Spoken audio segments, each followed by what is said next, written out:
TBPN.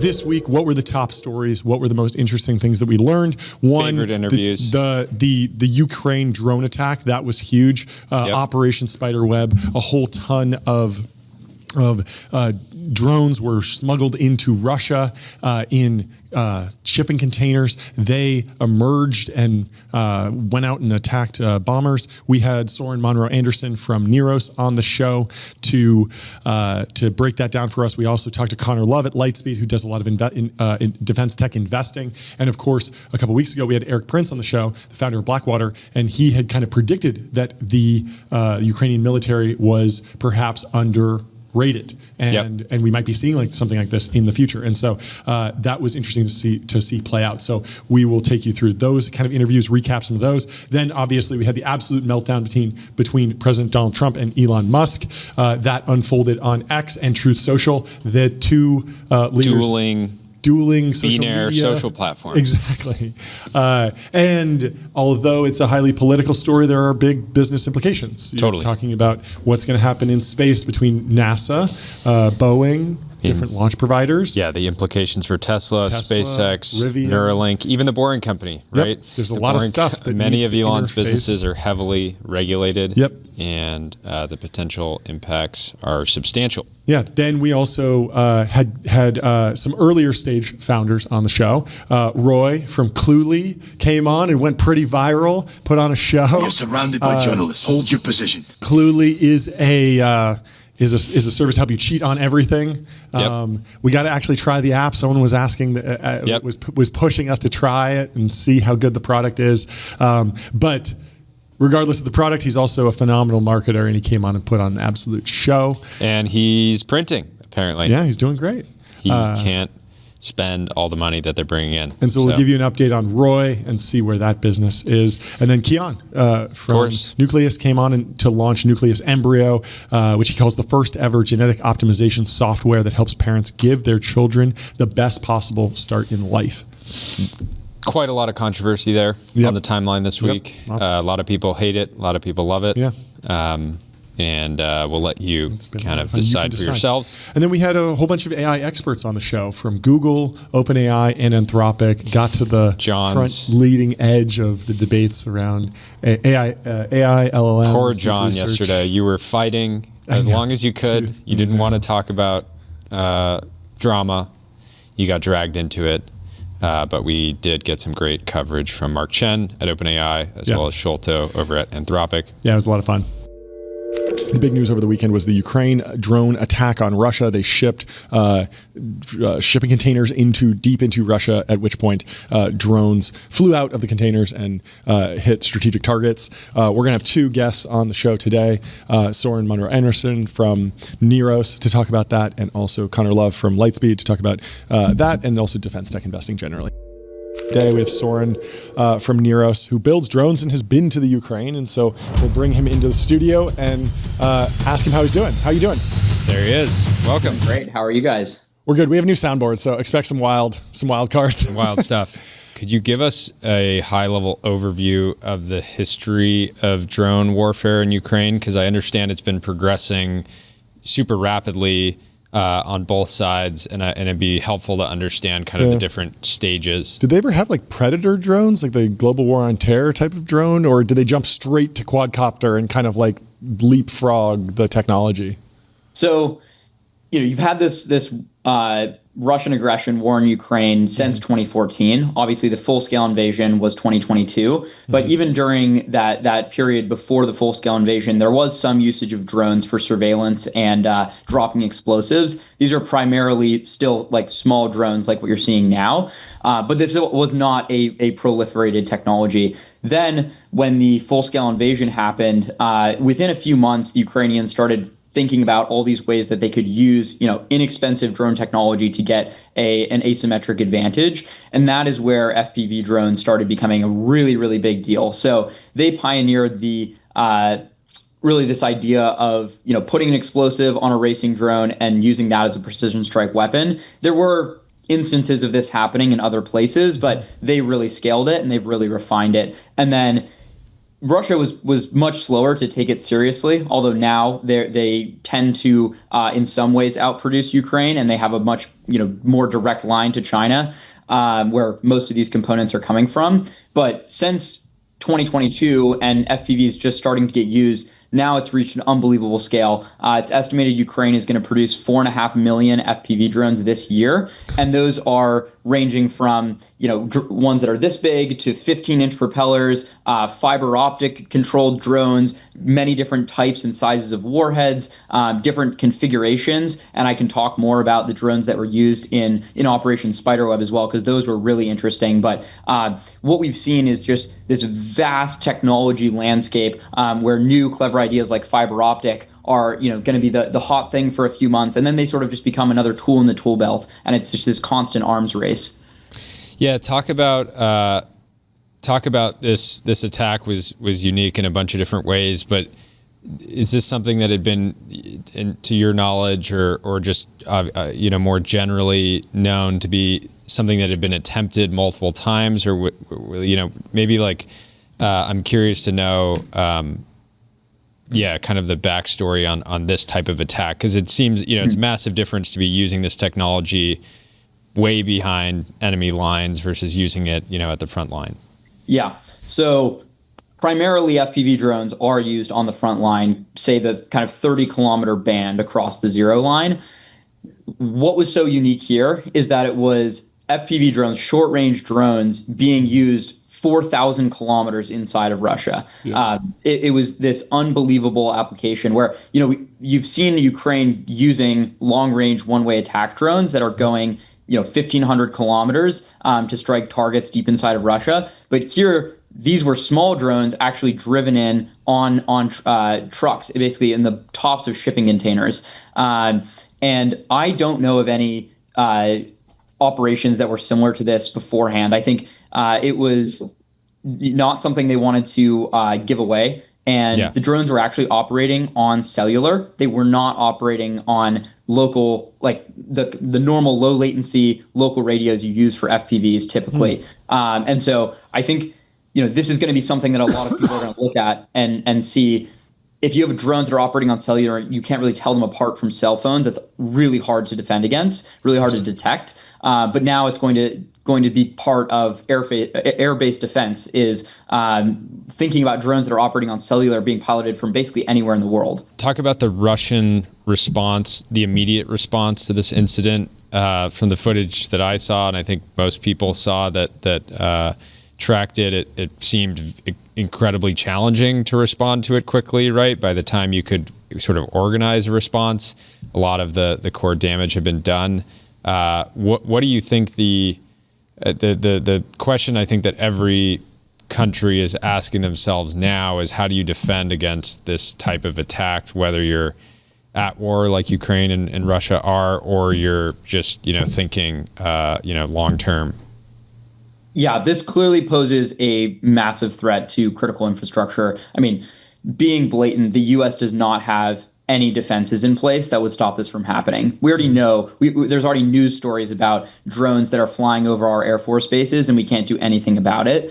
And I think the only approach here has to be a multi-layered system where you're looking at all of the different types of electronic warfare, and also considering things like satellite communications and cellular communications, where you're basically able to turn those off on the flip of the switch, which is a huge inconvenience and a huge thing to build into the infrastructure. But clearly that's going to be required. Welcome to the stream, Connor. How are you doing? I'm good. I'm doing all right. Good to be back, guys. Yeah. He's got a suit this time. Oh, looking great. We love to see it. I won't say I dress up just for you, but I would have taken the suit off far before this, if I wasn't coming on. Fantastic. Good. Thanks so much for jumping on. Have you been tracking the Ukraine story closely? Any insights there? Anything in the portfolio that's at all relevant in the defense tech world? Do you expect a response from the U.S. government or guidance or change to any strategies? Really, any takes on that? I mean, first shit, what a time to be alive. I mean, I'm sure your Twitter feeds and your group chats are blowing up, totally. Pun intended, over the weekend. Yeah. I mean, it's pretty crazy. I mean, let's be honest, like First, I'm not shocked that the Ukrainians did this. I mean, the execution seemed to be flawless from what we can pull from open source intel. I do think, though, I mean, again, it's not a surprise. The Ukrainians have been mastering drone warfare for the last handful of years, and you want to call it they called it spider web. Like this was their Trojan horse. This was their Israeli beeper. And the outcome is pretty impressive, to be honest. I mean, what from the outside looking in, like the Russians woke up over the weekend and they thought they were getting their $4 Temu orders, and what did they get? They got 1,000 FPV drones blowing them to smithereens. So it's pretty impressive. I mean, my takeaways from this are really twofold. Please. The first is there's never been a clear signal of where warfare is going. And to be clear, what I view this from, both the entrepreneurs in my portfolio, but also from my perspective, I mean, the world is about, cheap, attritable, a lot of times autonomous systems. And that's, playing out in warfare. That's playing out in other areas of life. And then the second thing is, candidly, it's like, it's really hard to defend yourself at the pace at which things are changing. And again, I know we do some things here in the United States and are trying to be on the front end of a lot of this innovation. But when this happens, I think this almost just resets everyone again and says, all right, how do we respond to it? And I think it's, to your point, it's not a direct U.S. response. It's more of, hey, what do we need to buy? What do we need to develop, for our own fight in some way, shape, or form? Yeah. What do you think? Obviously, you're a venture capitalist, not a geopolitical strategist. But what's the right Russian response to this? Is it, hey, we suddenly need to be wary of having cell coverage anywhere near strategic military assets? I mean, it seems like Ukraine in Ukraine's perfect world, they could run this style of attack a bunch and copy and paste and hit other targets, but it feels like something that was dependent on cellular technology that's something that the Russians can revoke, fairly quickly. Sure, it'll be inconvenient, but I'm curious if you have a take. Yeah, I mean, to be honest, when I think about how do you defend against this, I think there is, I wouldn't call this the easy answer of just, turning off the cellular network. I actually think the only way to do it kind of practically is in layers or in a multitude of different ways, because the reality is, if you looked at how the Ukrainians carried out this attack, they did so on the local, Russian cell network, which, again, I don't think any Russian kind of defense unit at any of these bases was ever thinking that they would have to turn off their own cell network. And then there's just the practicality of how you do it. I mean, I think there was 4 or 5 different attacks that hit all at the same time. What do? You turn off the network for tens of thousands, hundreds of thousands of people. And oh, by the way, this is like a dirty little secret that nobody talks about. Yes, you have your military systems that are protected and all that, but a lot of coordination is happening through WhatsApp. A lot of coordination and so all of a sudden you turn off the cell networks, you're actually inhibiting your own defense, your own response, the first responder, getting your own people out of there. So I think it's a bit more complex than that. And then the last thing I'd say is just even if you do this in layers, you need to be resilient in a way, but you're not going to stop everything. I mean, this was just brilliant master class of, again, if maybe there was a plan, we didn't know this, but maybe there's a plan for, 100 bases and we only hit 5 of them. And so if you think about just the broad, geopolitical, geographic coverage you have to have, I think to be 100% certain on anything is just it's impossible. You can't do it. The most capable military in Europe right now is the Ukrainian military. The lessons learned that they have are very significant. The drone tech is far and away the best. Their ability to fight against and to even conduct electronic warfare and even close air support in this environment is leaps and bounds ahead of even what the U.S. military's is. So that's the military to learn from. Ukraine does have a corruption problem. I hope sincerely that Trump is able to get a ceasefire in place and to stop this killing, because it's absolutely pointless. It's just Slavs killing Slavs at this point, and it's nobody's going to advance. And you have a blend of old and new. I mean, if you look at the pictures of the front there now, it's almost indistinguishable from the Battle of the Somme, right? Artillery duels, static lines, bunkers, all the rest. Now the problem is somebody can fly an FPV into your bunker on the other side, but between tens of millions of landmines, which make armored breakthrough very difficult, it slows down any attack so that the FPVs and artillery can get to it. You're not going to see any kind of blitzkrieg, Hans-Guderian maneuver warfare there until some significantly different weapon systems come along. So, look, Europe needs to get serious about it. They're far from it at this point. Elon post 4 minutes ago, the Trump tariffs will cause a recession in the second half of this year. Wow. Somebody else was saying, can I finally say that Trump's tariffs are super stupid? Who is that? Somebody else is posting, Mads posting is saying, it's Xi Jinping. He says, bro, you seeing this? And it's Putin on the other end. He's just looking at it. Hold up, got a line. And it's, we'll start pulling some of these up. Ridiculous. What else is going on here? This is the president versus Elon. Naval says Elon's stance is principled. Trump's stance is practical. Tech needs Republicans for the present. Republicans need tech for the future. Drop the tax cuts, cut some pork, get the bill through. This is so crazy.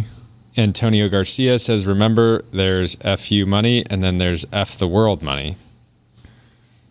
Will Stansel says, imagine being the ICE agent suiting up for your biggest mission of all time right now. People are saying that Trump's going to deport Elon. Back to South Africa. Will DePew says, time to drop the really big bomb. Growing Daniel is in the Epstein file. That is it's going to turn into a copy pasta. That is the real reason they have copy. Oh, no. Delian. We had a question from a friend of the show. Yeah. They said, the real question is if Tesla is down 14%, how could SpaceX and OpenAI be trading how would they be trading if they were public? The real thing here is it's bad for everyone, right? It feels bad is for down, everyone, Trump right? coin is down. Nobody's really winning here. China's up. Yeah. Oh, really? Sean McGuire. I mean, I'm just saying, like, at a high level. Yeah. You know, China is the big beneficiary here of. Sarah Guo says, if anyone has some bad news to bury, might I recommend right now? Yes. If you have, what's the canonical bad startup news? Like, oh yeah, you missed earnings or something. Drop it now. Inverse Kramer says, Bill Ackman is currently writing the longest post in the history of this app. Okay. And we have a video from Trump here if we want. I can throw it in the tab and we can share it on the stream and react to it live. Lex Friedman says to Elon, that escalated quickly. Triple your security. Be safe out there, brother. Your work, SpaceX, Tesla, XAI, and Neuralink is important for the world. We need to get Elon on the show today. If somebody's listening and can make that happen, I would love to hear from Max him. Meyer says, so I got this wrong. I didn't say it never happened, but I thought it wouldn't. I'm floored at the way this has happened. Yeah. He didn't think they would have a big breakup. Many people didn't think they would have a big breakup. Even just earlier this week, it seemed like they might just have a somewhat peaceful exit. Trump just posted a little bit ago, I don't mind Elon turning against me, but he should have done so months ago. This is one of the greatest bills ever presented to Congress. It's a record cut in expenses, $1.6 trillion, and the biggest tax cut ever given. If this bill doesn't pass, there will be a 68% tax increase and things far worse than that. I didn't create this mess. I'm just here to fix it. Anyways, lots going on.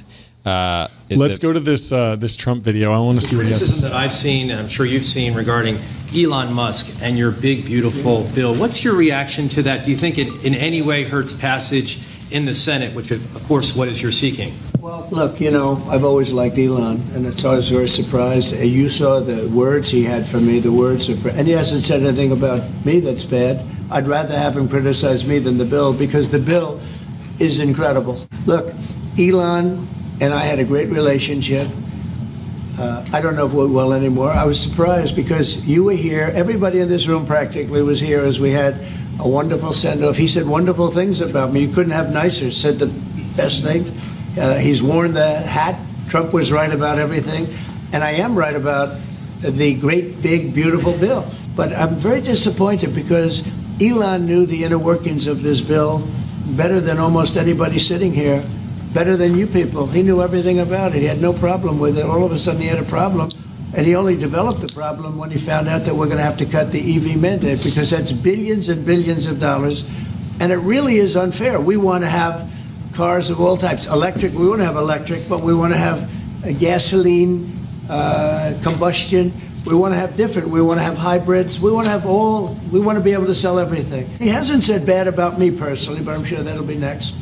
But I'm very disappointed in Elon. I've helped Elon a lot. Mr. President, I just want to clarify, did he raise any of these concerns with you privately before he raised them publicly? And this is the guy you put in charge of cutting spending. Should people not take him seriously about spending now? Are you saying this is all sour grapes? No, he worked hard and he did a good job. And I'll be honest, I think he misses the place. I think he got out there and all of a sudden he wasn't in this beautiful Oval Office, and he's got nice offices too.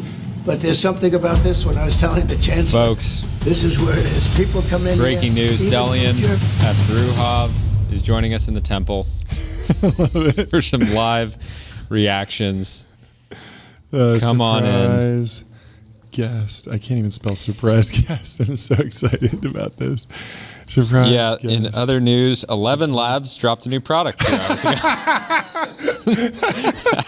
Another news. $2 million seed round. Stop it. We love 11 Labs. No, they'll keep grinding, but just launch again tomorrow. You're going to have to launch again. Start shooting a new vibe reel. Start writing a new blog post, because no one's going. Lulu says yes. Delay the launch on TBPN. So basically right now, I can just pull up and just refresh. Here we go. I'm going to just be refreshing Truth Social. How you doing? So, okay, Jordy's on Truth Social. I'll be on X. Give us your reaction, Delian. What's going on?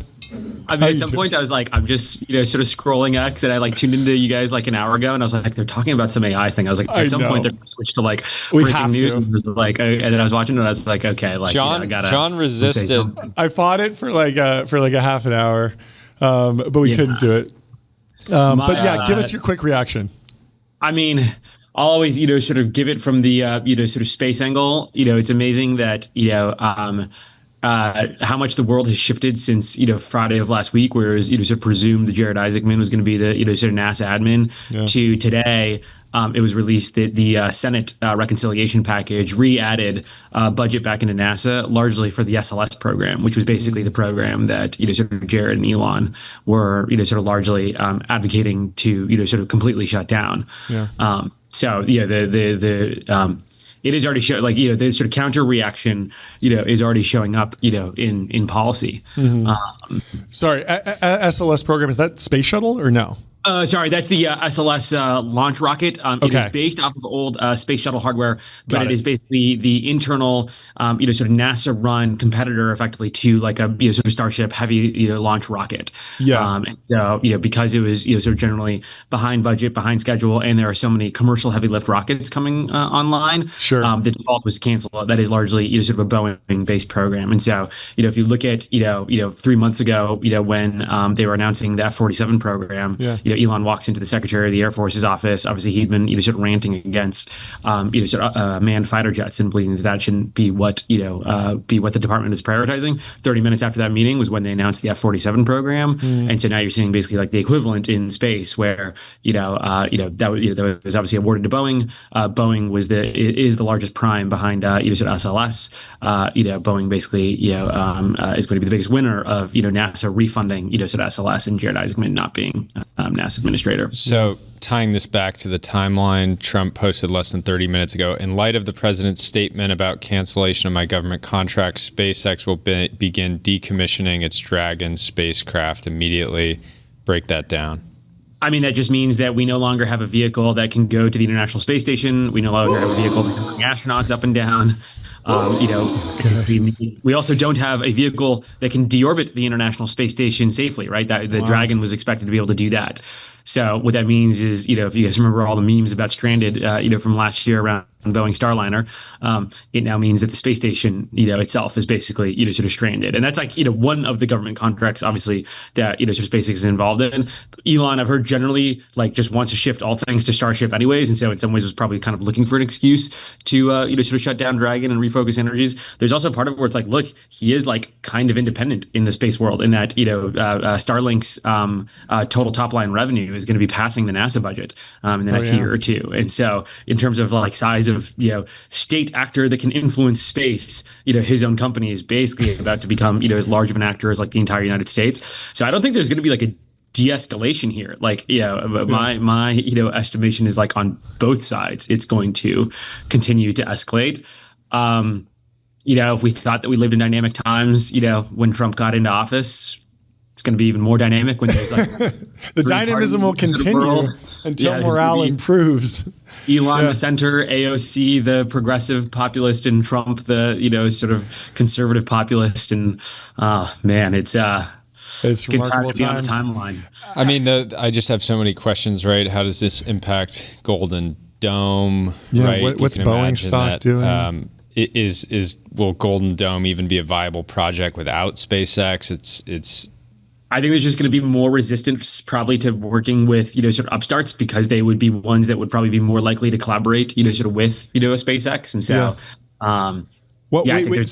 it feels like Boeing would be a logical beneficiary of this turmoil, and yet they're down today. They haven't really popped. Oh, really? Yeah. Wow. I mean, I'm not obviously, one to give like, public talk. I know. Yeah. I'm just kind of working through it myself, and it's surprising. It just feels like it's just Tesla to drop and Boeing to pop, basically. That would be the expectation, but there must be something here, because it feels like this is purely interpersonal between Elon and Trump, and it's not like, Boeing was secretly behind the scenes the whole time lobbying even more effectively. It doesn't.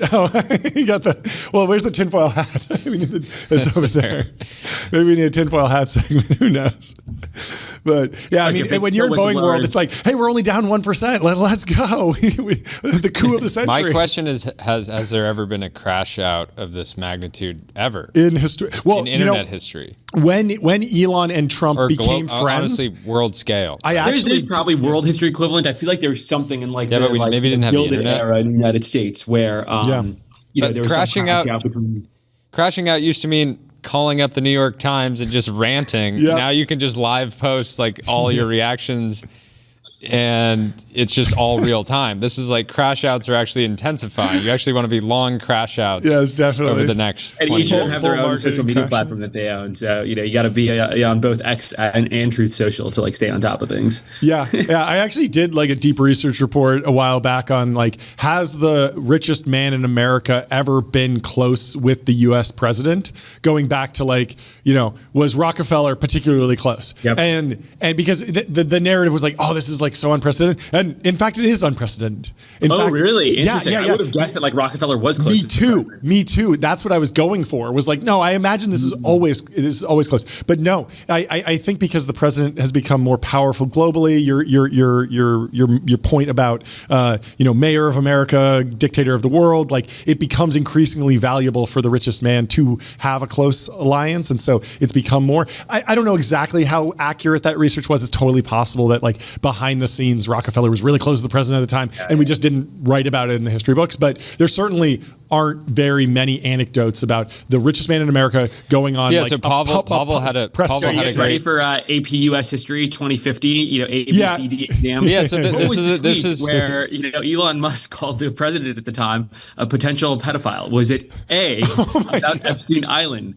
B, about a cave in the Philippines? C, what a mess. No, so Pavel had a good post. He was quoting the big bomb from Elon. He said, hypothetical question about the USA's power structure. Is the man with the most access to capital more or less powerful than the political head honcho? Purely hypothetical.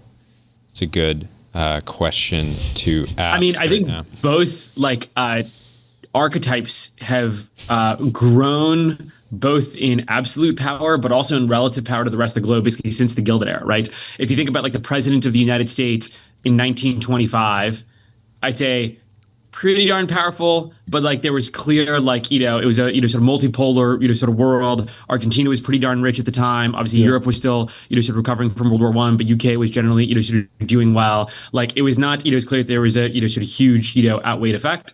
And then if you look at probably the, sort of biggest, industries at the time, I don't think you could claim that even like Standard Oil at its peak, I'd have to go look at the exact numbers, but that like it had the size of budgets relative to like, the like US government in terms of, sort of budgets, right? Versus I feel like now for the first time, you both have, sort of US president, extremely, extremely powerful. Yeah. And then you have like, the, sort of Mag 7, effectively like the size of, sort of, states, like they're, effectively their own state governments. And then also just more bureaucracy, more red tape. So like I when I think about the 1920s, like robber barons, it's like, it is the you can just do things era. And so you want to build a railroad, like, yeah, you might need to get like one rubber stamp, but it's not going to be 10 years and tons of lobbying and all this different stuff. So you can kind of just go, wild. Well, it's bad when Kanye is saying, bros, please no, we love you both so much. It's just like the voice of reason is Kanye West. Yes. Thank you. We need to bring them together and, form a peace treaty. Nikita Beer just added his pronouns back to his bio. Let's go. He's got a rubber band. Elon's got a rubber band all the way back to, sort of extreme wokeism, straight back to, sort of super climate change. And wow, somebody's sharing, resharing the picture of the Cybertruck blown up in front of the Trump Tower in Vegas, and it's just like this. This is in real life. It was foretold. Yeah, I predicted, but it was a question of like when and what magnitude, not if. Mm-hmm. Always bad if Vladimir Putin is offering to negotiate between President Trump and Elon. I think a lot of the world is waiting for Roy Lee's take, Cluley and the Cluley army. That's who we've they want that. People have been asking him to get involved with geopolitics. Wow. I love the Shil Moha put up a sort of meme about Narendra, the Prime Minister of India. He basically copied and pasted the Trump Truth Social post about negotiating peace between India and Pakistan when it wasn't like actually fully negotiated. Yeah. So he's like Narendra, posting about negotiating a ceasefire between Elon and Trump. Wow. Funny thing is, like Truth Social, you can just read all of Trump's posts without creating an account. Oh, it truly shows that like. I would think that you would have to make an account to read them all, but it's not gated at all. It's his This could be the biggest, but they clearly, I don't think they care about monetization. Bitcoin is actually falling alongside. Falling. Wow. Bitcoin falling, Boeing falling, Tesla falling. Who's the biggest winner of the day? I think it's China. Yeah, China. Sean McGuire. Wow, Bitcoin really sold off. It's down 3% today at 101K. So still up, but rough. Winnie the Pooh just dipping his hands in that pot of honey, just snacking away, watching from the sidelines. Yeah. Let's see. Chinese stocks, U.S. stocks, Chinese. I can't find. Okay, anything. that's probably my commentary on the day, boys. Anyway, this was great. It was fantastic having you. Thanks for jumping on. Thanks for hopping on so quickly. Cheers. Next up, we have Roy from Cluley coming back for an update. He's hired 50 interns, I think, or something close to it. He said they're bringing every intern on. We got every intern coming in. Well, welcome to the studio, Roy. How are you doing? Oh, my God. Let's go. There they are. I think we're overpowering you. Can you hear us? Yeah, we can hear you. Yeah, Fantastic. Make sure we're zoomed out all the way so we can see everybody. We got a small army here. This is incredible. How big is the team? Kick us off. How many you got at this point? The team is 11 full-time plus the interns. How many interns you got so far? Interns? Bro, we're closing in on 50, brother. Let's go. Get there.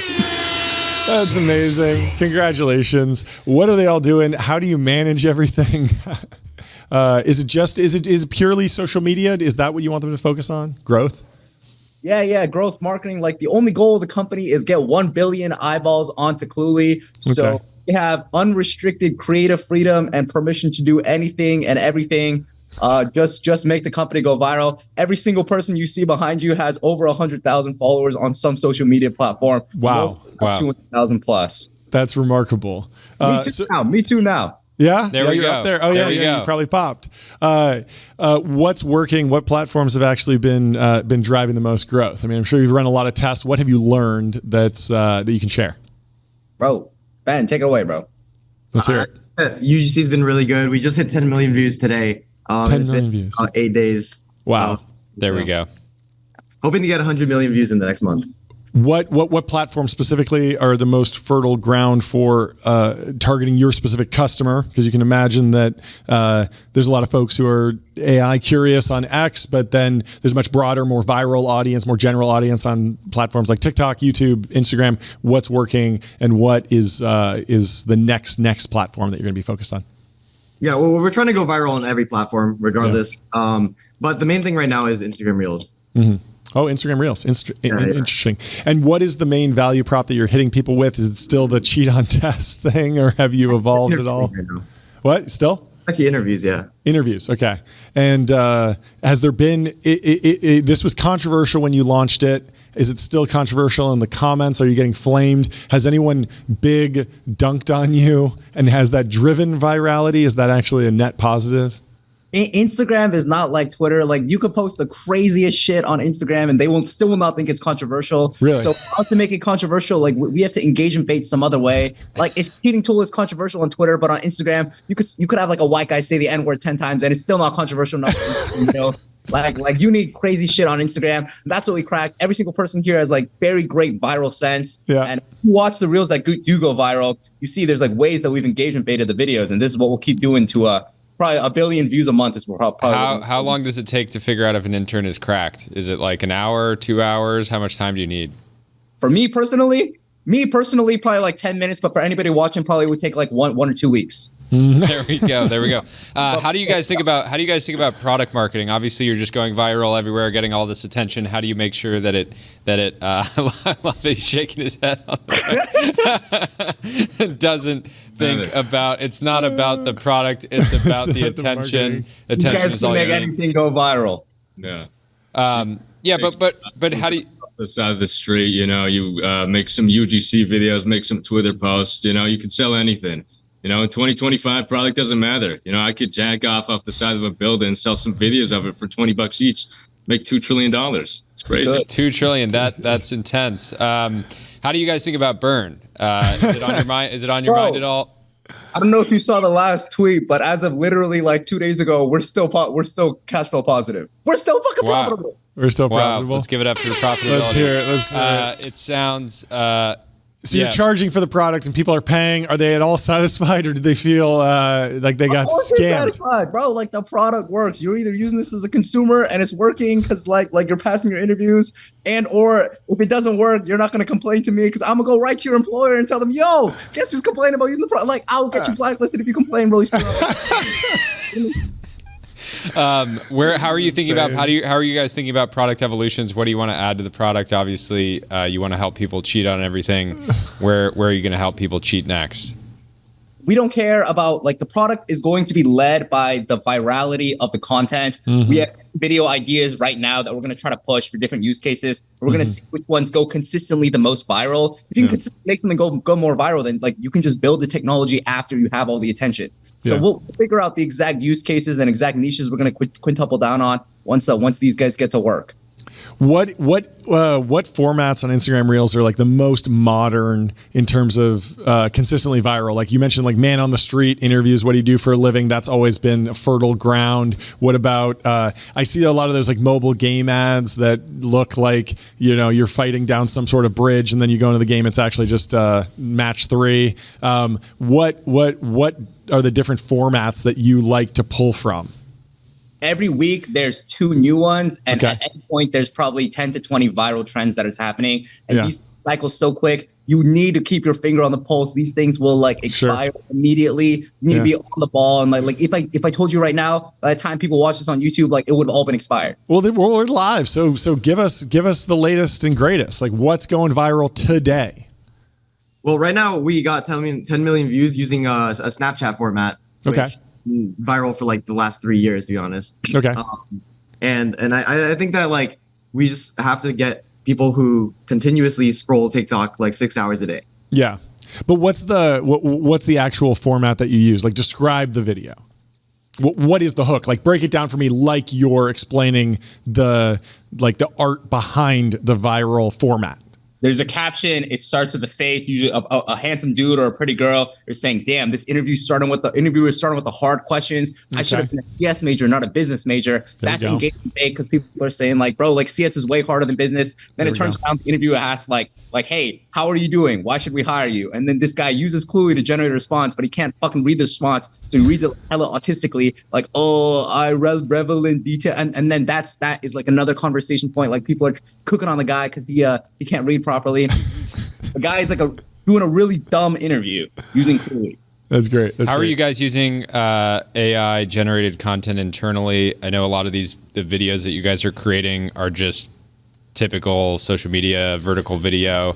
Do you have an intern that's just generating basically copy and pasting, making a bunch of other VO3 or any of these tools relevant? Anything clicking? Not yet. I think there's still like a 10% left before they cross the uncanny valley. And the biggest thing is that people need to think your video is real. That like that is the difference between 100K views and 10 million views if people think that's real. Yeah, Clearly AI CEO is bearish on AI. What about what?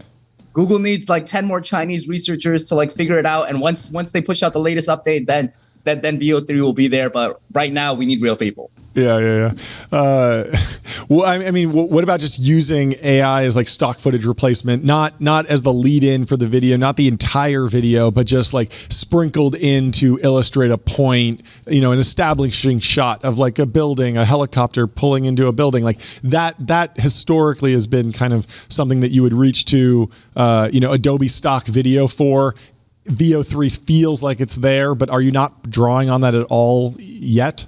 If there's a viral format when we need it, maybe we'll use it. But right now, like it's really brain dead to go viral on Instagram. Yeah, the formats are not hard. You don't need a helicopter. You need a guy, a camera, a really shitty camera, and you need a computer. That's it. I mean, what about like those kind of like AI mashups, like Harry Potter Balenciaga or the kangaroo with the plane ticket getting on the plane? Like AI content can go viral when it's really when it's like inspired almost by a human. It's not entirely AI generated, but it's using the tools effectively to create something that's like still catchy. Do you think you'll be using any of that anytime soon?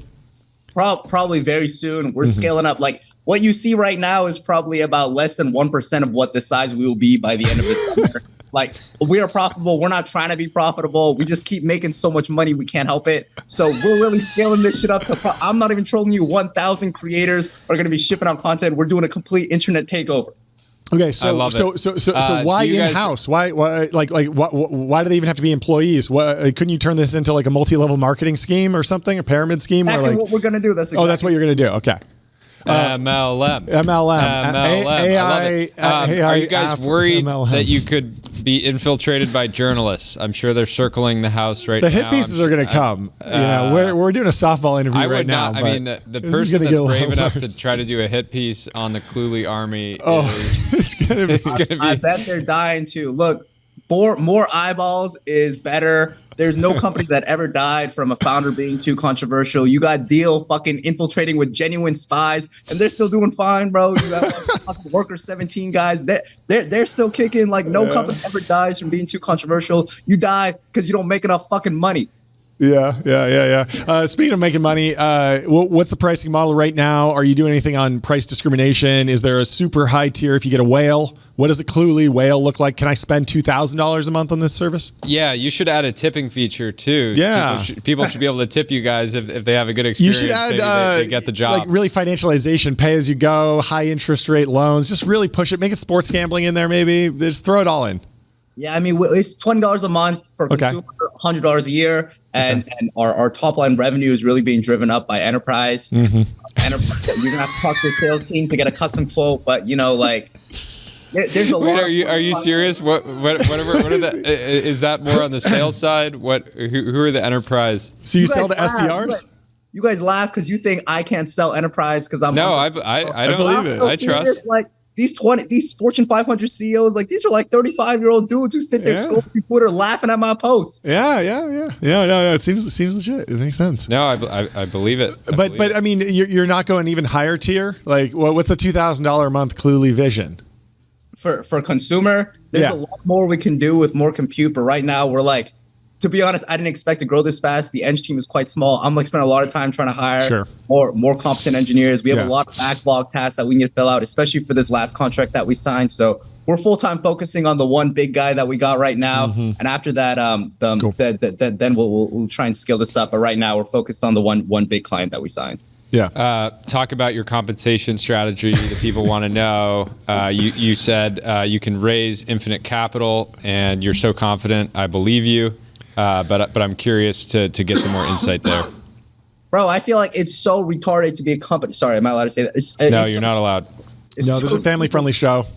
It's very stupid to be a company like trying to race to the bottom to see how little you can pay your employees. Bro, if I'm making hella money, we're all making hella money. Like I'm trying to pay them more to see if, man, like maybe tomorrow we'll start being like cash flow negative. But just make money, bro. Like I would like to pay these guys what they're worth, and the output is fucking insane. We did 10 million UGC views in like 8 days. Like you don't see this sort of traction in any company, and you don't see killers like this in any company unless you're paying these motherfuckers like what they're worth, bro. Like I don't know what, like 135. Maxed out contracts. Exactly. Yeah. Well, what about devices? I mean, it seemed like this would be a natural fit for some sort of AI wearable or other platform. Is there an app coming, or are you interested in what's happening with Johnny Ive and OpenAI? What's your take on the device world? We're very interested in the hardware space. We've got like a million things cooking on hardware. We got people in the garage right now working on shit you don't even know about, bro. Like we're bringing manufacturing back to America, and it all starts at the Cluely garage. Let's go. I love to see it. Nobody, they doubted, but you guys are reindustrializing America. You guys really are the post-tech company. They're working on brain chips down there. Yeah, brain chips. That's the future. There we go. There we go. The new Neuralink. Yeah, I mean, I there's a world in the future where you guys actually just roll up Neuralink and OpenAI. Bring them under the Cluely umbrella. Yeah, right? Definitely. It's possible. I'm excited to offer acquisitions for both of those companies. It's in the roadmap. It's on the roadmap. All right, this has been a lot of fun. I'm excited for you guys. It is, and I have no doubt that you'll go from 10 million views a week to 100. And I'm excited to see you guys hit that billion view mark very soon. So keep it up. We are all very entertained and rooting for you. Shit. I love the energy. Thanks, man. We appreciate you joining. Later, guys. We'll talk to you soon. Keep having fun. Bye. Next up, we have Kian from Nucleus coming on with a big announcement. Something like 10 years in the making, close to it, maybe 7 years. We'll bring Kian in. Let's play some soundboard. How you doing? Welcome to the show. That's a great intro. The tweets are flying. Oh tweets my God. You guys flying. seeing this? Yes. You seeing this? Seeing this? Break it down for us. Explain what's happening. There's nothing like a launch day. I'm trying to figure out, guys, is it Gattaca or is it Theranos? Because people can't make up their mind. Oh yeah, we're gonna find out. They're trying to figure it out. They're trying to figure out what's going on. Let's give some context to the audience. Nucleus has launched Nucleus Embryo, the world's first genetic optimization software. Basically, parents can give their children the best start in life. They can pick their embryo based off of physical characteristics like eye color, IQ. They can go to disease risks like cancers or heart disease.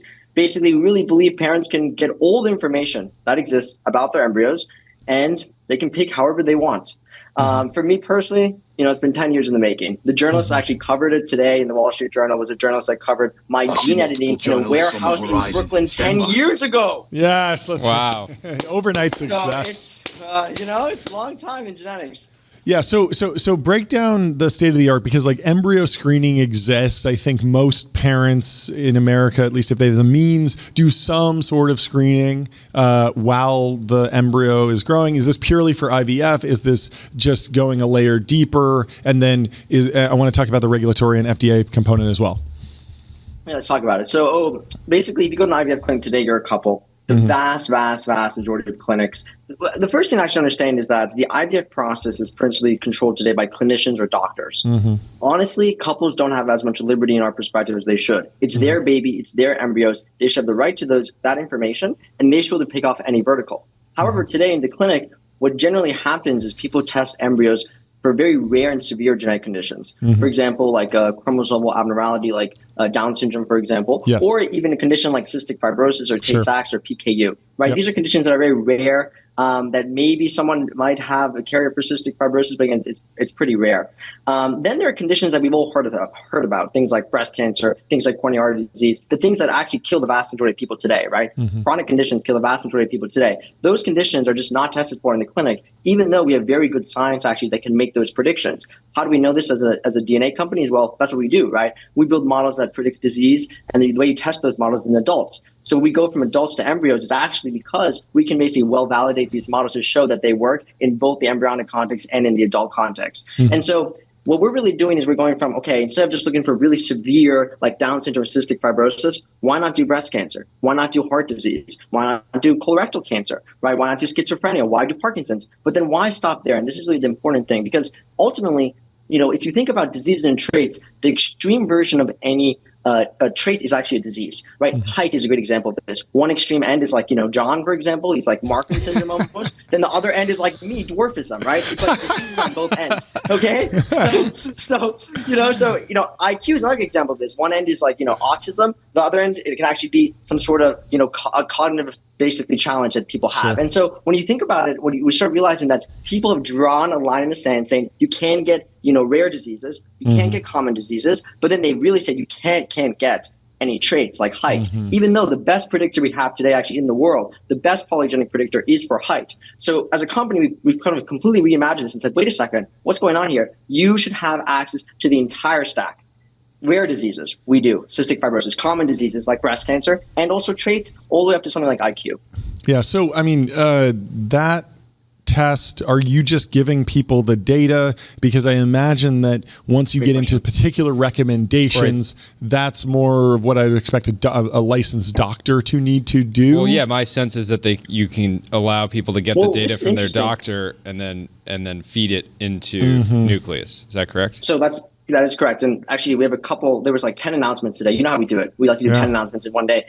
We are actually very, very excited to announce a huge partnership with Genomic Prediction. So Genomic Prediction is actually the oldest embryo testing company that exists. They've done genome-wide testing embryos for almost a decade at this point. And I think they've done over 120,000 couples for PGTA, which is a specific kind of test. And so we're actually partnering with them. So we make it very easy for Genomic Prediction customers to request their files and actually port it over to Nucleus. But really, this isn't just for Genomic Prediction customers. Anyone who's undergoing IVF can go to their clinic and say, I want my embryos data. You can take that data, you can upload it to Nucleus, and then all of a sudden, the application layer of DNA makes this technology universally accessible. Now, how much of the benefit is actual algorithmic analysis, bringing in other data points to contextualize the data versus just better UI and better hydration of existing text? Because we had a friend on the show who was talking about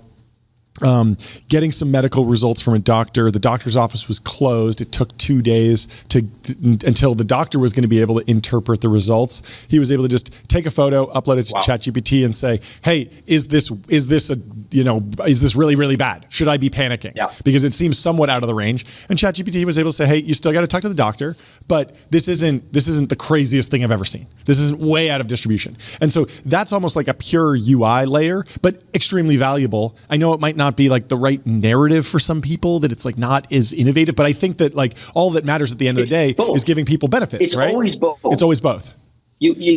Fundamentally, technology, just for technology's sake, it's not what Silicon Valley is about, right? Silicon Valley is about making something that people want, okay? And people can actually use. Exactly. And so if you think about the Nucleus innovation, it's two-pronged, okay? One is in the informatics, right? I've been doing this for 5 years. Sure. I would argue to myself that I probably spent too much time, developing the science, right? Because science in a nutshell isn't actually very useful. You need to expanded access to it. So on that point, we do multiple different kinds of analyses. They make it such that we can actually provide the most comprehensive analyses that exist today. But moreover, and this is really I think a key point to your point, John, is people understand them. People can see them. I mean, you can pull up the platform. I'm not sure if you guys have shown it already, but it's very easy to compare your embryos. You can actually name your embryos. You can stack rank your embryos. You can understand what the score means. We lead with overall risk, or we tell you, for example, instead of saying you're in the 99th percentile for genetic risk for a condition, which, what does it actually mean? We say, hey, you have a 5% chance or the like of, let's say, schizophrenia or some other condition. In other words, by leaving overall risk, people have much greater intuitive understanding of the results we're communicating to them. We have genetic counselors on hand. So this really is, what are we showing here? Are we showing something? Are we showing we pulled up your website. That's another thing. That's a fun one. That's an Easter egg. That's an Easter egg. That's the kind of approach that we're taking here, and I think consumers are responding to it. Right? People want to have access to their data. The clinician, the doctor shouldn't decide what embryo to implant. You should. Okay, so talk to me about what requires FDA approval. Obviously, new medical devices. Like if you were developing a machine to take in an embryo and sequence the DNA, I would expect that the FDA would want an approval for that medical device. But if you are taking data and just showing it to a customer in a different UI, that feels like probably a very light FDA process. And then there's probably a continuum in the middle where once you're making a recommendation, they have rules around that, right? We as a company do not tell you which embryo to implant. Sure.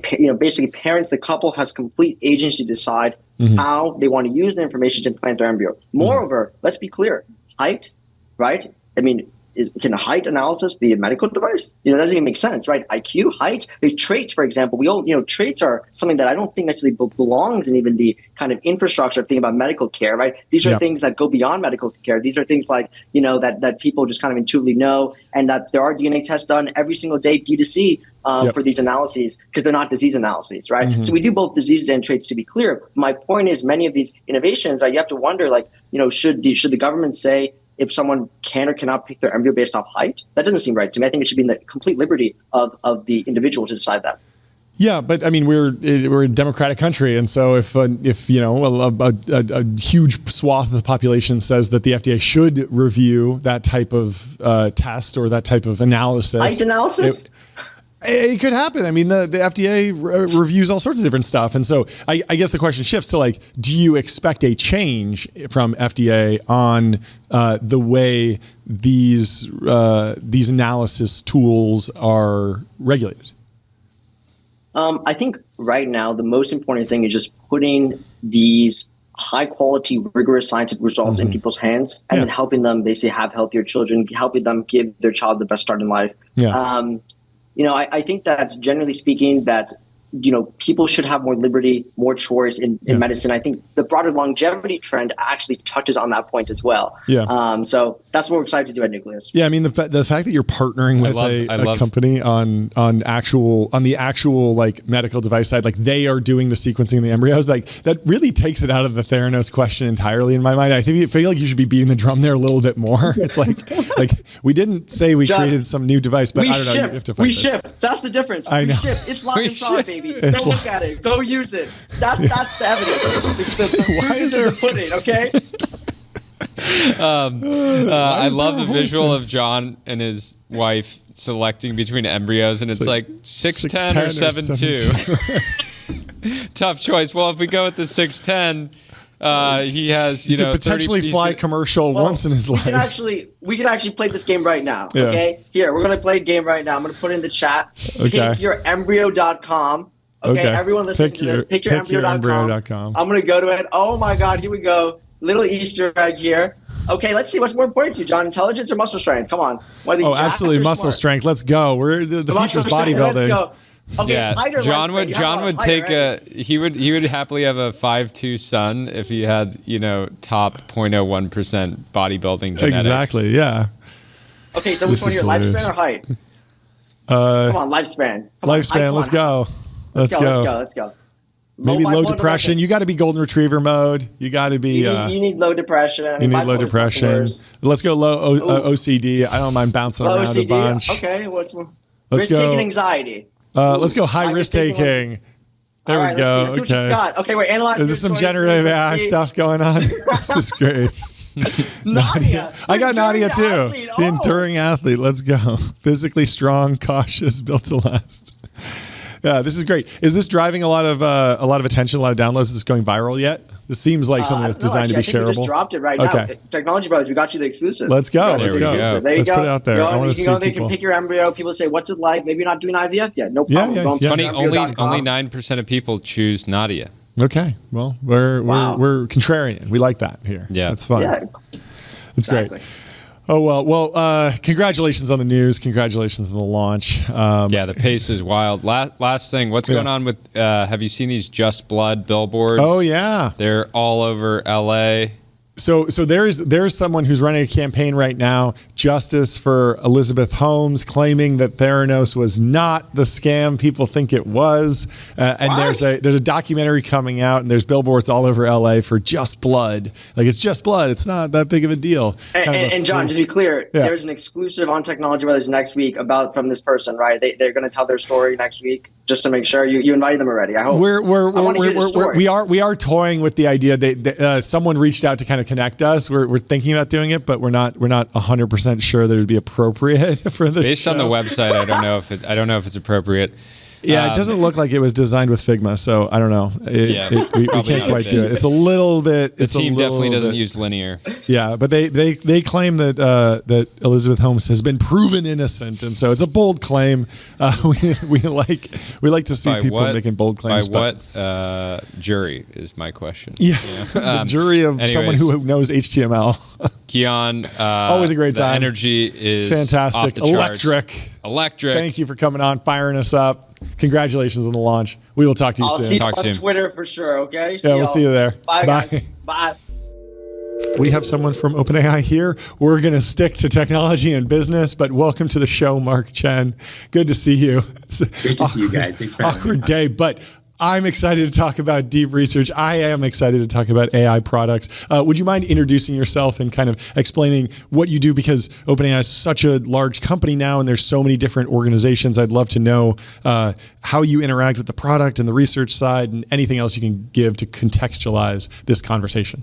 Yeah, absolutely. So first off, thanks for having me on. I'm Mark. I am the Chief Research Officer at OpenAI. So in practice, what that means is I work with our Chief Scientist, Jakob, and we set the vision for the research org. We set the pace. We hold the research org accountable for execution. And ultimately, we really just want to deliver these capabilities to everyone. That's amazing. In terms of research, I feel like a lot of what happens in the research side is actually gated by compute.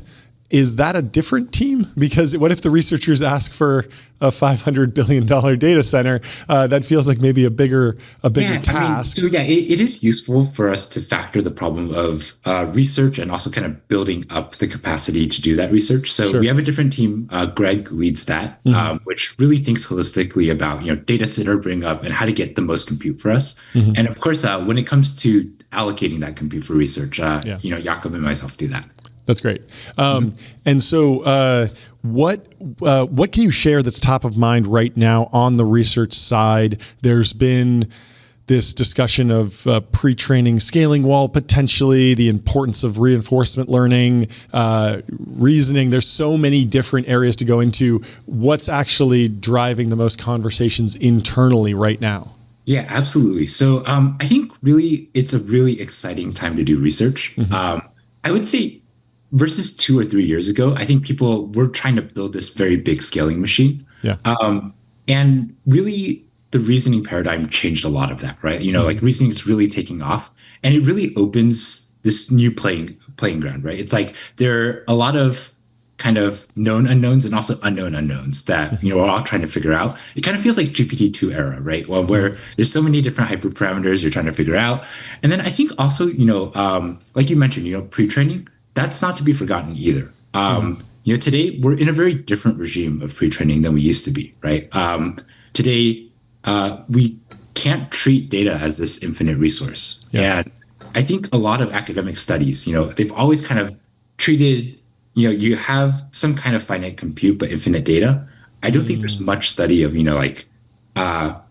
finite data and infinite compute. And I think, that also leads to a very rich playground for research. Do we need kind of a revision to the bitter lesson? Is that a refutation of the bitter lesson, or do we just need to rethink what the definition of scaling laws looks like. No, I don't think of anything as a refutation of the bidder. Really, like our company is grounded in we want simple ideas that scale. I think RL is an embodiment of that. I think pre-training is an embodiment of that. And really at every single scale, we face some kind of difficulty of this form. It's just like you got to find some innovation that gets you past the next bottleneck. And this doesn't feel fundamentally very different from that. What's most important right now on the actual compute side? We heard from NVIDIA earnings that we didn't get a ton of guidance on the shift from training to inference usage of NVIDIA GPUs, but it feels like it must be coming. It feels like this inference wave is happening. Are those even the right buckets to be thinking about tracking metrics in terms of the story of artificial intelligence? Adoption. Because I mean it's like if the reasoning tokens are inference tokens but they're what lead to more intelligent models, like it's almost back in the training bucket again. What bucket should we be thinking about, or are we, how firmly are we in the applied AI era versus the research era? Well, I think research is here to stay, and it's for all the reasons I mentioned above, right? It's such a rich time to be doing research, but I do think, inference is going to be increasingly important as well, right? It's such a core part of RL that you're doing rollouts. And I think, we see 2025 as this year of agents, right? We think of it as a year where models are going to do a lot more autonomous work. You can let them kind of be unsupervised for much longer periods of time. And that is just going to put big demands on inference, right? When you think about kind of our overall vision, right, we lay it out as a series of steps and levels on the way to AGI, right? And I think the pinnacle, really that last level, is organizational AI, right? Like you can imagine a bunch of AIs all interacting.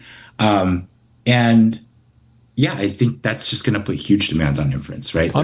On that organizational question, I remember reading AI 2027, and one of the things that they proposed was that the AIs would actually literally be talking to each other in Slack. Does that seem like the way you imagine agents playing out, like using the same tools as humans instead of one agent says, I'm going to go talk with Teams and I'm going to talk with Slack and I'm going to do a little negotiating. But maybe it just happens super fast 24/7, or is there like a new machine language that emerges? Yeah. I mean, I think one thing that's really helped us so far in AI development is to come in with some priors for how humans do things. And that's actually if you bake those priors in, they typically are great starting points. So I could imagine maybe you start with something that's Slack-like and give it enough flexibility that it can kind of develop beyond that and really figure out the way that's most effective for it to communicate. One important thing though is, we want interpretability too, right? I think it's very helpful for us today that what the agents do is, easy for us to read and interpret. And I don't think you want that to go away as well. So I think there's a lot of benefits just even from a pure debug the whole system perspective. So just let the models, speak in a way that is familiar with us. And, you can also imagine we might want to plug in to the system too, right? So, whatever interfaces we're familiar with, we would ideally like our model to be familiar with as well. Yeah. I think it's also pretty compatible with, we hit a big milestone. We got, I think, 3 million paying business users fairly recently. Let's go. Yeah, there we go. Let's go. And I think 3 gong hits for 3 million. The gong will keep ringing for a while. Sorry, we had to do it. I was hoping you would drop a number. Yeah. I knew. Congratulations. That's actually huge. That's amazing. Yeah. But I think one big part of that is we have connectors now, right? We're connecting into G drives, and I think you can imagine Slack integrations, things like that. I think we just want the models to be familiar with the ways we communicate and get information. Yeah. Can you talk about benchmarking? It feels like we're potentially do you think about benchmarks at all? Oh yeah, a lot. I mean, but I think it's a difficult time for benchmarks, right? I think we used to be in this world where you have these human written benchmarks for other humans, right? And I think we all have these norms for like what are good benchmarks, right? Like we've all taken the SAT. We all have like a good conception of what it means to get, whatever score on that. But I think the problem is the models are already at the point where for even the hardest human written benchmarks for other humans, it's really near saturated or saturated, right? I think one clear example here is the Amy, like probably the hardest auto-gradable like human math eval, at least in the US. And yeah, the models are consistently getting like 90+% on these. And so what that means is, I think there's kind of two different things that people are doing, right? They're developing kind of model based benchmarks, right? They're not kind of things that we would give to an ordinary human. Things like Humanity's Last Exam, things like Epic AI that are really, really at the frontier of what people can do. And I think the hard thing is it's not grounded in intuition anymore, right? Like you don't have a lot of people who have taken these exams, so it makes it harder to kind of calibrate on whether this is a good exam or not. One of the exciting things that's on the flip side of that is I really do think we're at the era where models are going to start innovating, right? Because I think once you've passed the last kind of like the hardest human written exams, that's kind of at the edge of innovation. And I think you already see that with the models, right? Like they're helping to write parts of papers.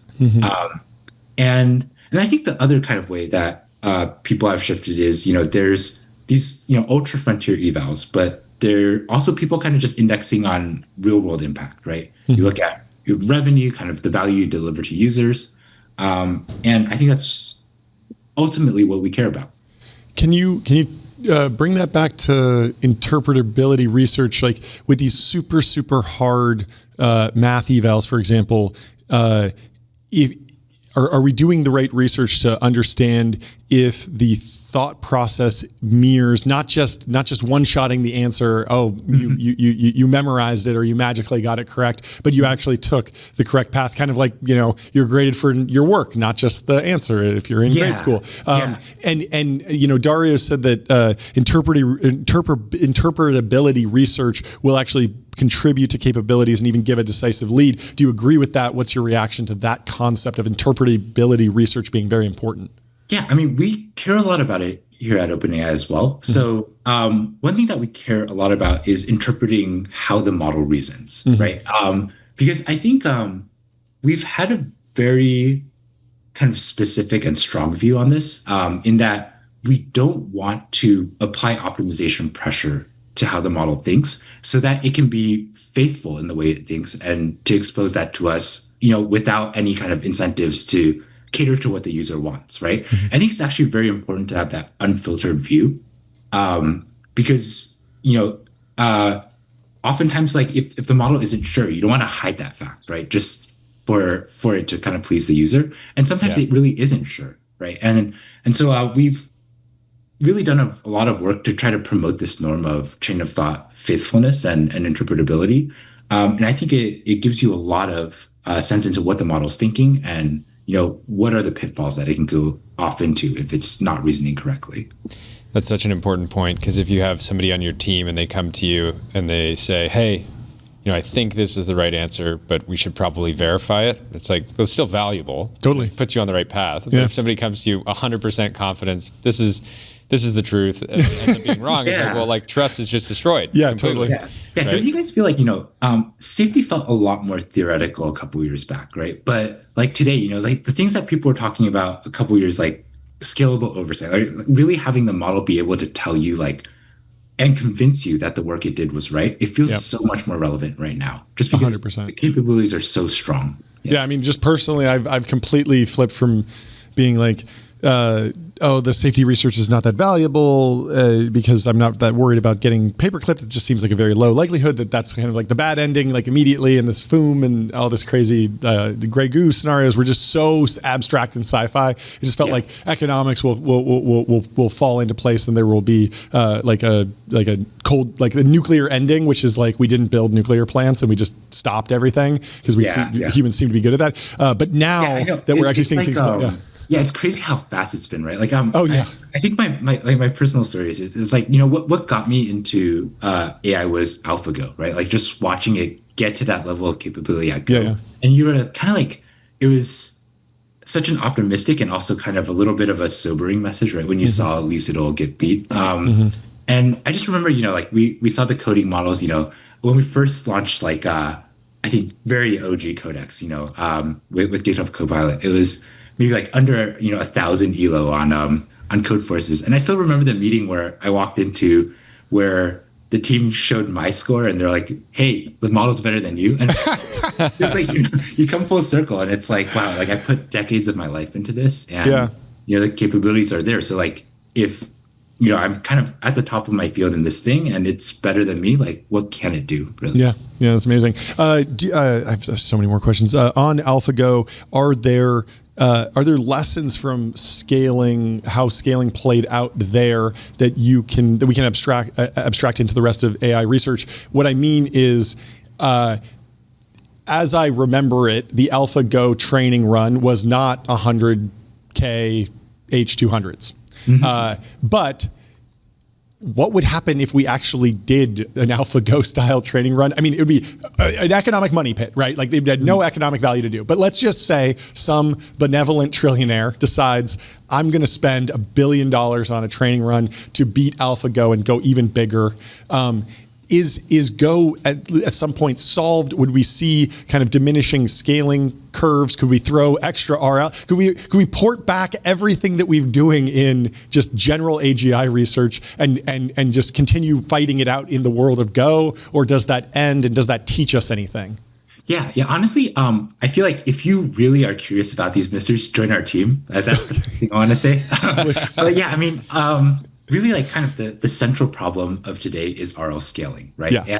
And when you look at AlphaGo, right, it's a narrow domain, right? And I think in some sense that limits the amount of compute you can pump into it. But even kind of small toy domains, they can teach you a lot about how you scale RL. Like what are the axes where it's most productive to pump scale in?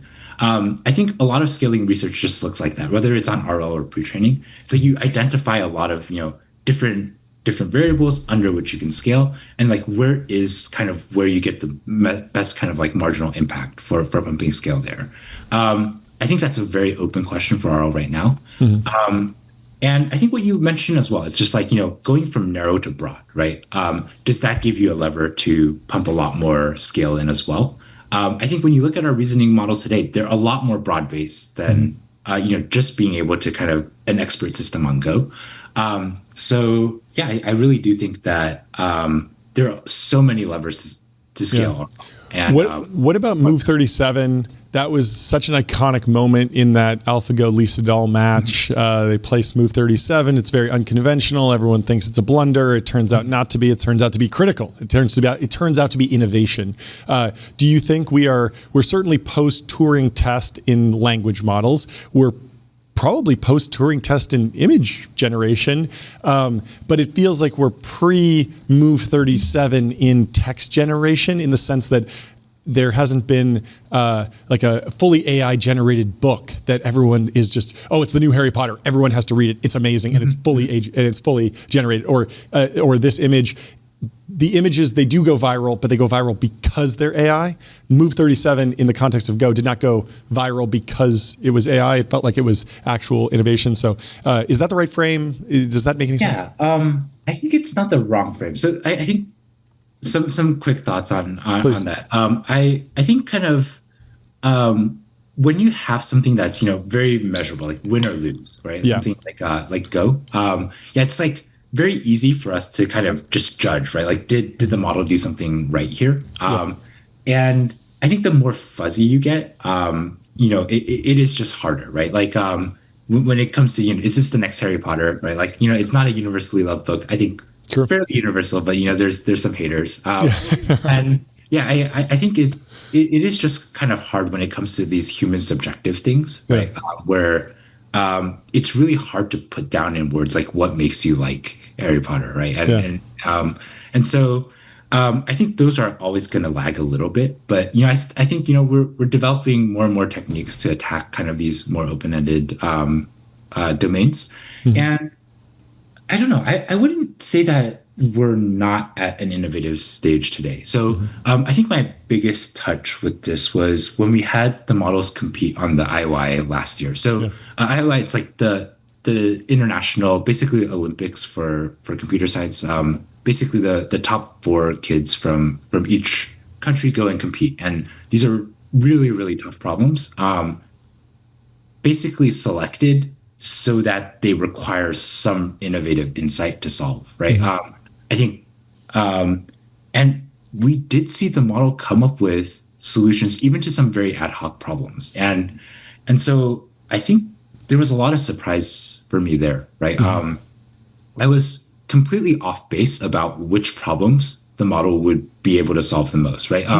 I think like I kind of categorized, there's 6 problems, some of them as more kind of like, oh, this is standard, a little bit more standard, this is a little bit more out of the box. I was like, it's not going to be able to solve this more out of the box one, but it did. And I think that really does speak to kind of these models have the capacity to do so, especially trained with RL. Now, put that in context of what's going on with ArcAGI. Obviously, OpenAI has made incredible progress there, but it just, when I do the problems, it seems easy. And when I look at the IOI sample problems, I think this would be a 20-year process for me to figure out how to achieve that. And I can do the ArcAGI on my phone. Is this the spiky intelligence concept? Is this something that a small tweak in algorithmic design just one-shots AGI or ArcAGI, or is there something else going on there that we should be aware of? Yeah, I mean, I think part of this is the beauty of ArcAGI as well, right? Like, I think, I'm not sure if there's another kind of like human intuitive, simpler benchmark, which is for the models. And I think really that's one of the things they really optimize for on that benchmark. I do think when it comes to models though, like there's just a little bit of a perception gap as well. Like, models aren't used to this kind of native, like just screen type input. I think there's a lot we can bridge there. Actually, even O4 Mini, it's a state-of-the-art multimodal model in many ways, including visual reasoning. And I think you're starting to kind of build up the capacity for the models to take images, manipulate and reason about them, generate new images, write code on images. And I think it's just been kind of under-focused. But I think when I talk to researchers in the field, they all see this as a part of intelligence too. And we're going to continue to focus there. Yeah, is ArcAGI kind of in if we're dropping a buzzword on it, is like program synthesis? Is there a world where I know the tokens, like the images, we see them as renderings of squares in different colors, but when they're fed into the LLM, they're typically just a stream of numbers effectively. Is there a world where actually adding a screenshot is what's important, like visual reasoning? Yeah. So I think that could be important. It's just like kind of, whenever it comes to like textual representation of grids, models today just don't really do that well, right? And I think it's just kind of because humans don't really ever write down textual representations of grids. Or like, it's like, we have a chessboard, like no one really kind of just like types it out in a grid. Like, and so the models are kind of like undertrained a little bit on what that looks like and what that means. So, I think with more reasoning, we'll just bridge the gap. I think with better visual perception, we'll just bridge that gap. Yeah. How are you thinking about the role of non-lab researchers in the ecosystem today? I'm sure you try to recruit some of the best ones, but the ones that don't join your team. Tell us about the one that got away. Yeah, the one that got away. I think it's still actually a fairly good time for specific domains, right? To be doing research. And, I think the style is just very different. And you do feel the pull of non-lab researchers into labs because I think they feel like a lot of the burning problems in the field are at scale, right? At scale, and that's kind of one of the unfortunate things too, right? Like when you look at reasoning, you just don't see that happen at small scale, right? There's like a certain scale at which it starts becoming signal bearing, and that requires you to have resources, right? But I do think, a lot of the really good work that I've seen, there's experimental architectures. I think a lot of good work is happening in the academic world there, like a lot of study in optimization. a lot of study in kind of like GANs. There's certain fields where you see a lot of fruitful research that happens in academia. Yeah, that makes a lot of sense. How about consumer agents? How are you thinking about them? You talked earlier about sort of B2B adoption, and that's all very exciting. But how much do you and the research org think about breakout consumer agent products? Yeah, that's a fantastic question. I think we think about it a lot. I think that's the short answer. We really do think like this year we're trying to focus on how we can move to the agentic world, right? And when I think about consumer agents, I think like ChatGPT proved that people got it, right? It's like people get conversational agents conversational kind of models, but when it comes to consumer agents, we have a couple of theses and that we've tried out in the world. I think one is deep research, right? I think this is something that can do 5 to 30 minutes of work autonomously, come back to you, and really like kind of synthesizes information, right? It goes out there, gathers, collects, and kind of compresses the information in a form that's useful. But a little bit of pushback there. Like I can see that as a consumer product when someone like Aiden is like, I want new towels, and he uses deep research to like figure out like what is the best towel across every dimension. But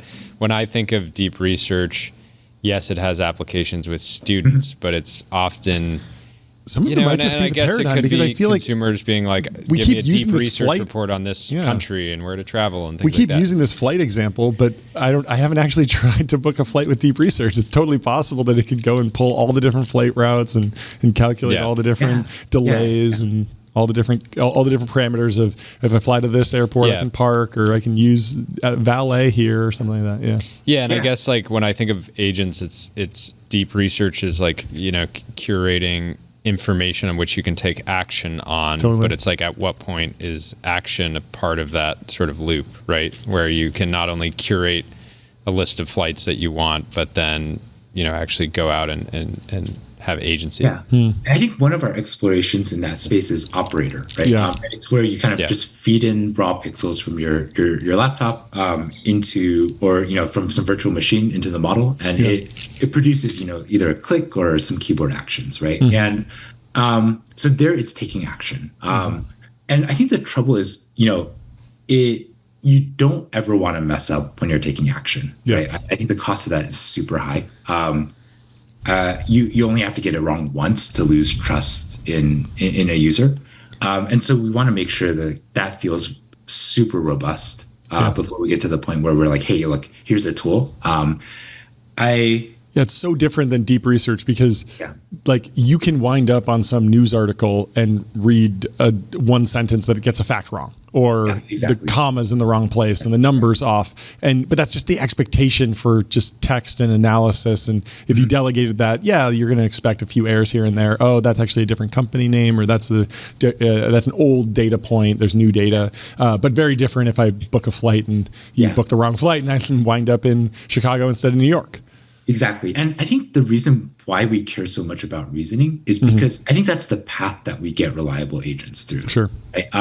We've talked about like reasoning helping safety, but reasoning is also helping reliability, right? It's like, you imagine like what makes a model so good at a math problem? It's like it's banging its head against it. It's trying a different approach, and then it's like adapting based on what it failed at last time. And I think that's the same kind of behavior you want your agents to have. It's like tries things, like it adapts and keeps going until it succeeds. And that's the humans do this every day. You're booking a flight, you keep hitting an error. You're not sure which form you missed, right? And you're just sort of banging your head against the computer, and eventually it says, okay, you're booked, right? So I think that's a great call out.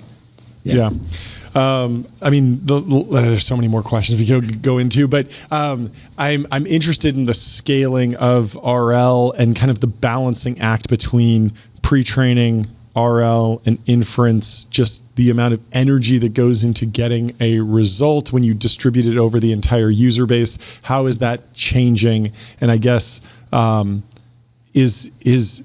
we post like really big runs? Is this going to be something that's like continually happening online? Or it feels like we're moving away from the era of like, some big development, some big run happened, and now we're reaping the fruits of it, versus a more iterative process.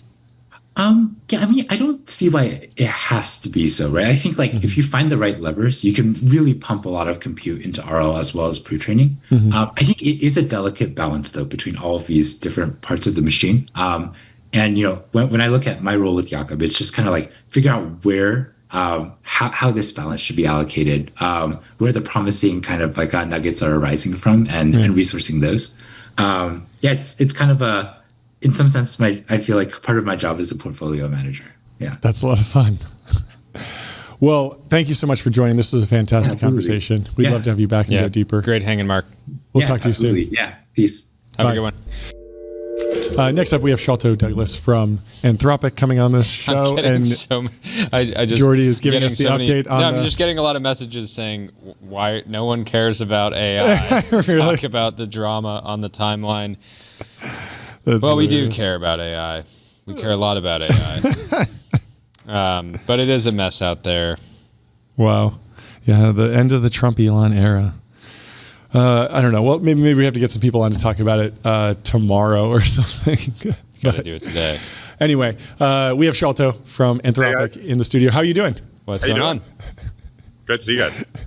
Hopefully, you're staying out of the chaos on the time. Don't open the time now. Don't open. We'll do you a favor. Sweet child. Move to Twitter. Move to Twitter right now. Yeah, mute everything. Stay focused on the application. Stay focused on the mission. Stay focused on the next training run.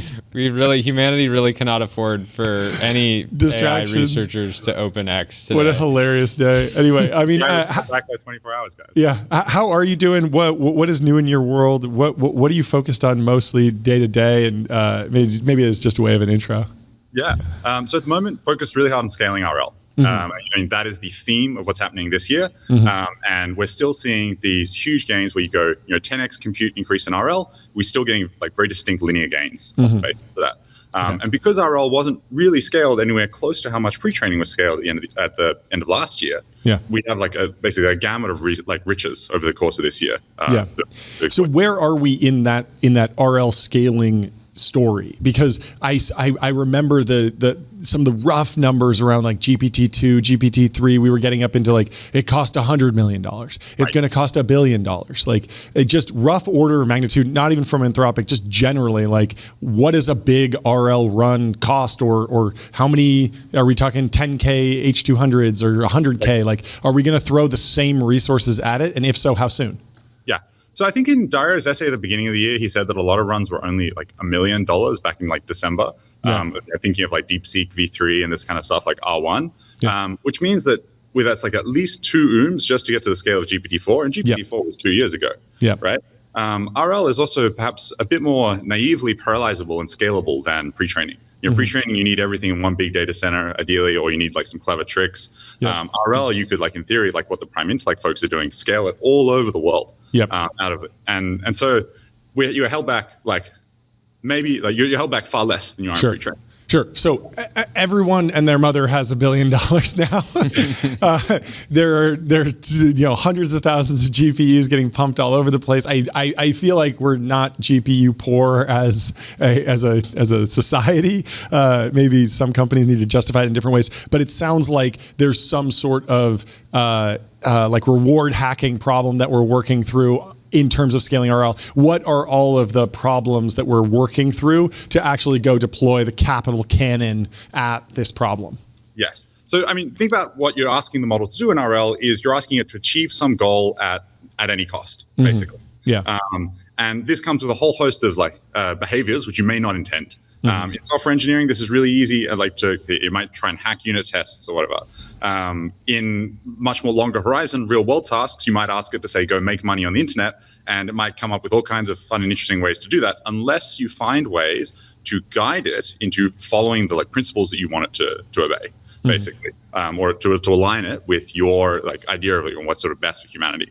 And so it's a pretty intensive process. It's a lot of work to find down and hunt down all the ways these models are hacking through the rewards and patch all of that. And how are we going to see scaling in the number of rewards that we're RLing against, if that makes sense? I would imagine that at a certain point, unless we come up with like kind of like the the Genesis prompt, go forth and be fruitful or something, and multiply.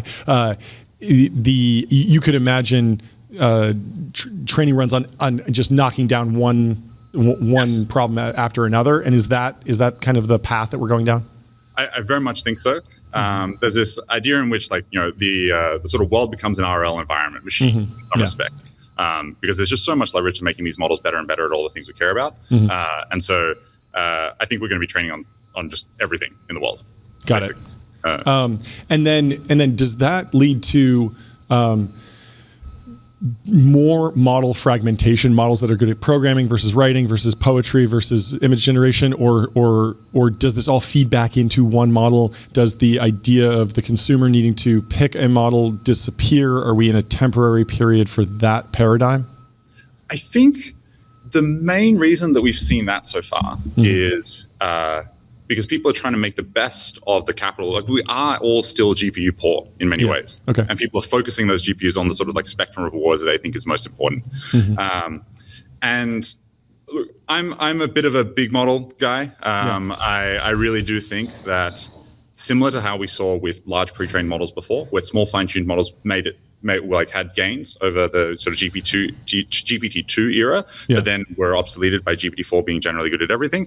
I think, to be honest, you're going to see this generalization and learning across all kinds of things. That means you benefit from having large single models rather than specialization or area fine-tuned models. Can you talk a little bit about the transition from, or any differences between RLHF and just other RL paradigms? Yes. So RLHF, you're trying to maximize a pretty lossy signal. Things like pairwise, like what do humans prefer? And I don't know if you've ever tried to do this, like judge two language model responses. I get prompted for that all the time. Right. And I'm always like, I don't want to read both of those. I'll just click the one on the left. Exactly. And I click one of the random ones sometimes. Yeah. Or I click like the one that just looks bigger, or I'll read the first two sentences. But I'm not giving straight. I'm not doing my job as a human reinforcer. Exactly. Human preferences are easy to hack. Yeah, totally. Environments in the world are much truer if you can find them. So something like, did you get your math question right, is a very real and true reward. Does the code compile, right? Does the code compile, exactly. Did you make a scientific discovery? Yeah. We're going to start. We got very little rewards right now, but pretty quickly over the next year or two, you're going to start to see much more meaningful and long horizon rewards. You're going to see models bribing the Nobel Committee to win the Nobel Prize. That would be a good reward hack. There's reward hacking, but that's the thing we want to prevent, right? Yeah, exactly. That's the real nightmare scenario. What about there's so many different problems that we run into that feel like it's just really, really hard to design any type of eval. My kind of benchmark that I use whenever a new model drops is just tell me a joke. Yeah. They're always bad, and or even the latest VO3 video that went viral was somebody said like stand-up comedy joke, and it was kind of a funny joke, but it was literally the top result for joke Reddit on Google, and then it clearly just took that joke and then instantiated it in a video that looked amazing, but it wasn't original in any way. And so we were joking about like the RLHF loop for that is like you have an endless cycle of comedians running AI generated materials and then speak microphones in all the comedy clubs to feedback what's getting laughs. But honestly, that would work pretty well. Actually. If any comedians want to hook us up in an RL loop, I'm in. But I mean, for some of those less as you go down the curve, it feels like each one gets harder and harder to actually tighten the loop. We see this with like longevity research, where it's like, okay, it takes 100 years to know if you extended a human life. Like yes, you could create a feedback loop around that, but every change is going to be hundreds of years. And so even if you're on the cycle, it's irrelevant for us in the context that we talk about AI. So talk to me about like, are you running into those problems or will there be like another approach that kind of works around those? So there are a lot of situations where you can get around this by just running much faster than real time. Like let's say the process of building a giant app, like building Twitter, right? Yeah. Which is something that would take human months. But if you got fast enough and good enough AIs, you could do that in several hours, right? Like Corel has heaps of AI agents, they're all building things to spec. And so you can get a faster reward signal in that way. in domains that are less well specified, like humor, I agree, it's really, really hard. And this is like why I think in some respects, like creativity is like at the top end of the spectrum, like true creativity is much, much harder to replicate than the sort of like analytical, scientific style reasoning. Yeah. And that will just take more time. You know what? The models actually are pretty good at making jokes about being an AI. This feels weirdly fresh. Like everything else is kind of a weird copy of something it feels like it's derivative, basically. It's trying to infer what humor is, and it doesn't really understand it. But jokes about being an AI are quite funny. Yeah, I think this also might be, I don't know if it was directly reward hacking, but I noticed that one of the new models dropped and a bunch of people were posting these like 4chan, like be me memes. And they were, it seemed like they were kind of hacking the humor by being hyper specific about an individual that they could find information on online. And so you're laughing at the fact that it's like, oh, wow, that is like something that I've posted about. It's making a reference, but it's not really that funny to me. It's other than it's just like, wow, they really did its research. Like it really knows Tyler Cowen intimately, which is cool, but I didn't find it hilarious. Very interesting. Let's talk about some sort of deep research projects and products.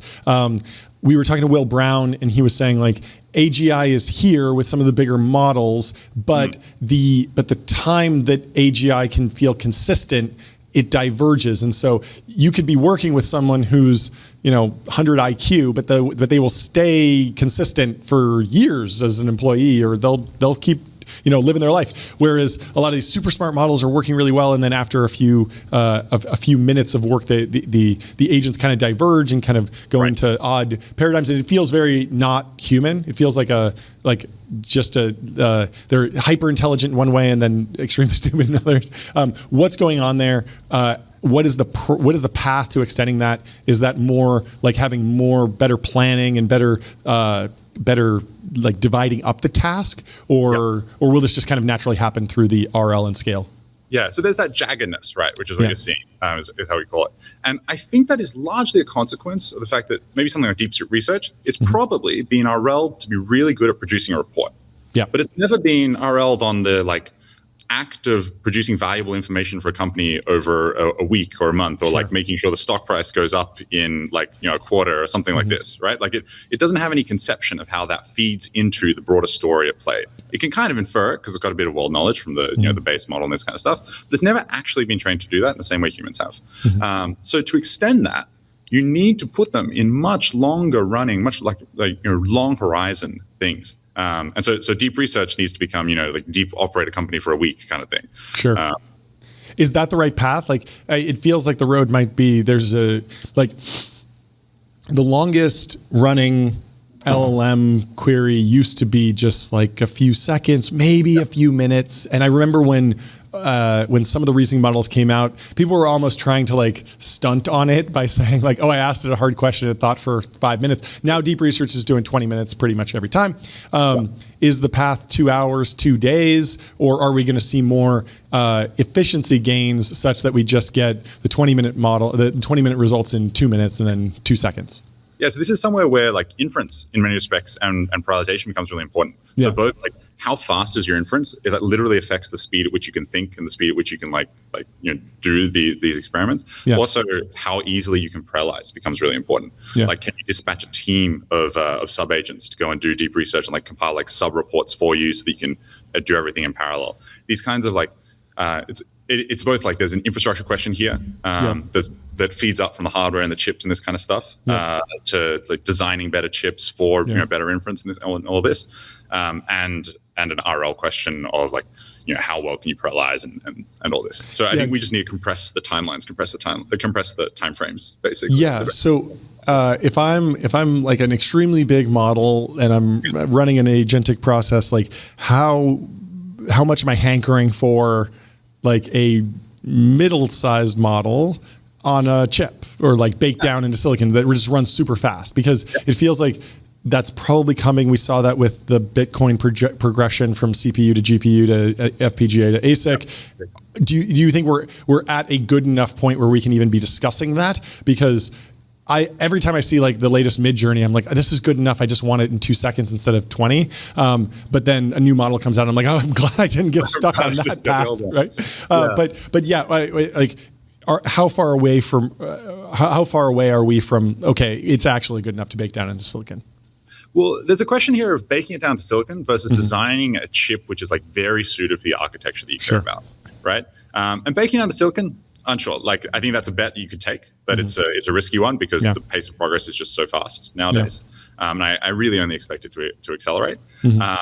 But designing things that make a lot of sense for the sort of transformers or architectures of the future should make a lot of sense. Wait, that's a big gap, though. Transformers or architectures of the future. If we diverge, there's a lot of companies that are banking on the transformer sticking around. What is your view on transformer architecture sticking around for the next couple of years?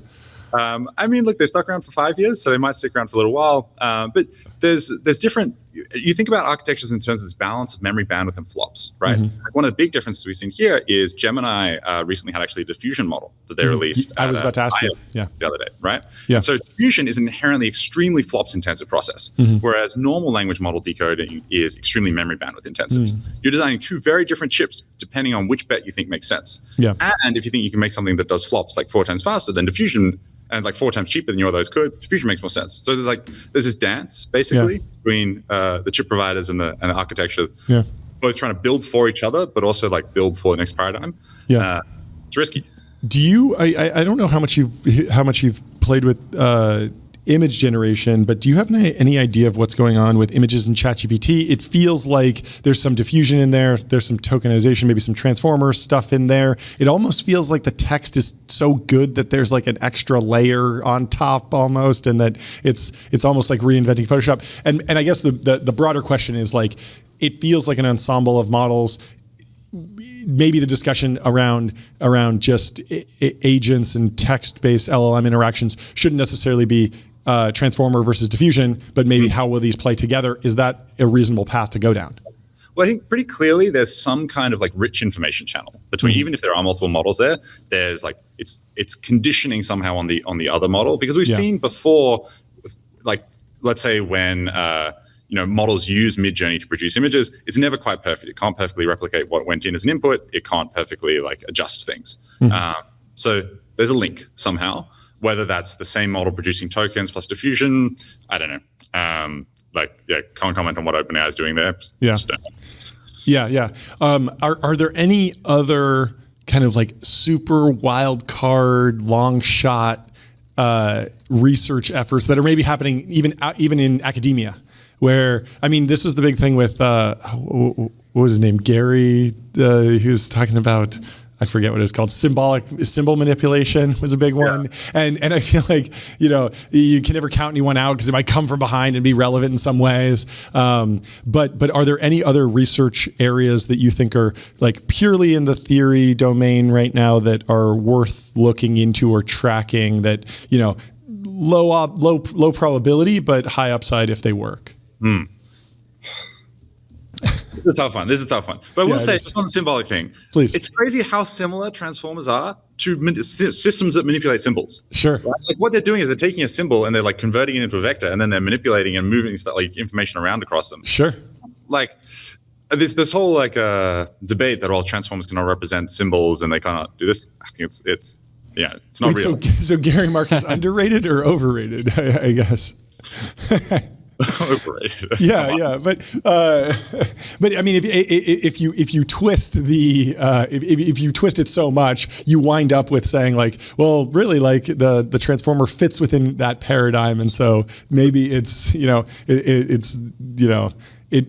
the rhetoric around it being a different path was maybe false the whole time.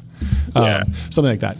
But as I remember that debate, it was really the idea of compute scaling versus almost like feature engineering scaling, and will the progress scale with human hours or GPUs essentially, and that has a very different economic equation. It feels like there's been some rumblings about maybe with a data wall we'll shift back to being human labor bound, but do you think that there's any chance that that's relevant in the future, or is it just algorithmic progress married with bigger and bigger data centers in the future? So I'm pretty bitter lesson built in the sense that I do think removing as many of our biases and our like clever ideas from the models is really important, just like freeing them up to learn. Now, obviously there is clever structure that we put into these models such that they're able to learn in this extremely general way. And that, but I am more convinced that we will be compute bound than we will be like human researcher hour bound on this kind of thing. Like, we're not going to be feature engineering and this kind of stuff. Sure. We're going to be trying to devise incredibly flexible learning systems. Yeah, that makes sense. On the scaling topic, part of my like worry is that the OOMs get so big that they turn into these mega projects that are that at a certain point you're bound by the laws of physics, because you have to move the sand into silicon chips and you have to dig up the silicon, and at a certain point, there's only so much sand, and like the math gets really, really crazy just for the amount of energy required to move everything around to make the big thing. Where are you on how much scale we need to reach AGI? Whether or not we will see like the laws of physics start acting as a drag on progress, because it certainly feels exponential. We're feeling the exponentials, but a lot of these turn into sigmoids, right? So I think we've got like 2 or 3 more OOMs before it gets really hard. Leopold has this nice table at the end of his situational awareness, where I think like 2028 or something is when under really aggressive timelines that you get to 20% of US energy production. It's pretty hard to go exponentially beyond 20% of US energy production. Now, I think that's enough. Every indication I'm seeing says that's enough. Now, there might be some complex, data engineering, raw engineering, this kind of stuff that goes into there's still a lot of algorithmic progress left to go. But I think that with those extra OOMs, we get to basically a model that is capable of assisting us in doing research and software engineering. Which is the beginning of the self-reinforcement. Yeah, interesting. Exactly. Is that just a coincidence? Like this feels like one of those things. This feels like one of those things where like the moon is the exact same size as the sun in the sky. It's like, oh, it just happens that AGI happens within this time. Like, have you unpacked that anymore? Because it feels convenient. Not to, I know less about this. There's a lot of weird conveniences or like weird. It's a good sci-fi story, let's say. Totally. We've got Taiwan in between China and the US, and it produces the most valuable material in the world. And it's locked between the two. Incredible plot. Incredible plot. Yeah, really bad for the people that don't believe in simulation theory. It really feels like this is scripted. It's fascinating. Talk to me more about getting to an ML engineer in AI and kind of that reinforcement. I imagine that you're using AI code gen tools today, and Anthropic is broadly, and everyone is. But what are you looking for, and what's the shape of the spiky intelligence? Where do they fall flat, and what are you looking to kind of knock down in the interim before you get something that's just like go? Yeah. So, I mean, we definitely use them. The other night, I was a bit tired. I asked her to do something, just sat watching it in front of me, working for half an hour. It was great. Nice. It was a truly weird experience, particularly when you look back a year ago and we're still copy pasting stuff between a chat window and a code file. Yeah. I like Meta's evals for this kind of stuff. So they have a bunch of evals where they measure like the ability to write a kernel, the ability to run a small experiment and improve a loss. And they have these nice progress curves versus humans. And I think this is maybe the most accurate reflection of like what it will take for it to really help us at doing progress. And there's a mix here. Like where they're not so great at the moment is like large scale distributed systems engineering, right? Like debugging stuff across heaps and heaps of accelerators, and like the way the feedback loops are slow. And you actually like, if your feedback loop is like an hour, then it's worth you spending the time on doing something. Yep. If your feedback loops 15 minutes. And for context there, the hour-long feedback loop is just because you have to actually compile and run the code across everything. Exactly. It takes that you long. Like spin up all your machines, or you need to you need to run it for a while to see if something's going to happen. Like at that point in time, you're still cheaper than the chips. Sure. And so you're sort of, it's better that you do it. Yeah. But for things like kernel engineering or for actually even just understanding these systems, incredibly helpful. Like one thing I regularly do at the moment is in parts of the code base in like languages that I'm unfamiliar with or stuff like this, I'll just ask it to rewrite the entire file, but with comments on every line. Game changing. Wow.